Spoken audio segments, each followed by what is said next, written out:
দর্শক, এবারে রাজধানীতে নির্বাচনী প্রচারণার খবর জানাতে আমাদের সঙ্গে যুক্ত হচ্ছেন সহকর্মী সাদ বিন শফিক। সাদ, নির্বাচনী প্রচারণার শুরুর দিকে কেমন দেখছেন প্রার্থীদের গণসংযোগ?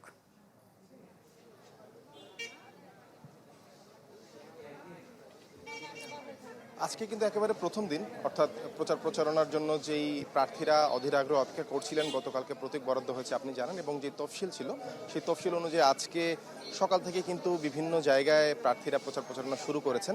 আমরা এই মুহূর্তে আছি ঢাকা নয়ে সবুজবাগ, বোরান, খিলগাঁওয়ের একটি অংশ, বাসাবো, মাদারটেক, এই অঞ্চলটি নিয়ে এই ঢাকা নয় সংসদীয় আসনটি, এবং এই সংসদীয় আসনে ডিজাইন, এলিগেন্স, বিউটি, সেরা পণ্য সবার জন্য।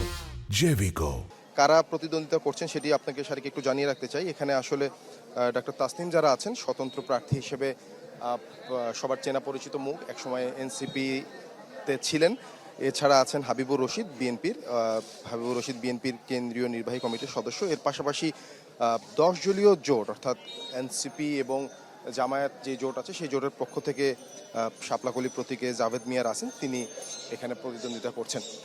আমরা এই মুহূর্তে আছি ডক্টর তাসনিম জারার, যিনি স্বতন্ত্র প্রার্থী হিসেবে ফুটবল প্রতীক পেয়েছেন গতকাল, তার প্রচারণার খবরাখবর নিয়ে আমরা দক্ষিণ গোড়ানে এই মুহূর্তে অবস্থান করছি। আপনারা দেখতে পাচ্ছেন যে স্বতন্ত্র প্রার্থী তাসনিম জারা কিন্তু বেশ কদিন ধরেই আমরা সামাজিক যোগাযোগ মাধ্যম সহ বিভিন্নভাবে দেখছিলাম যে তার তিনি প্রচারণা চালিয়ে যাচ্ছিলেন। আজকে কিন্তু সকাল থেকেই দিনভর তার সংসদীয় আসনের বিভিন্ন জায়গায় প্রচারণা, গণসংযোগে কিন্তু তিনি ব্যস্ত সময় পার করছেন। সব মিলিয়ে তারা ভোটারদের কাছে যাচ্ছেন, তার প্রতীক সম্পর্কে পরিচয় করিয়ে দিচ্ছেন এবং কথা বলছেন ভোটারদের সাথে, ভোট চাচ্ছেন। সব মিলিয়ে প্রচারণার প্রথম দিনটি কিন্তু প্রার্থীরা বেশ ব্যস্ততার সাথেই শুরু করেছে। সাদ, ধন্যবাদ আপনাকে। দর্শক, রাজধানীতে নির্বাচনী প্রচারণার খবর জানছিলাম।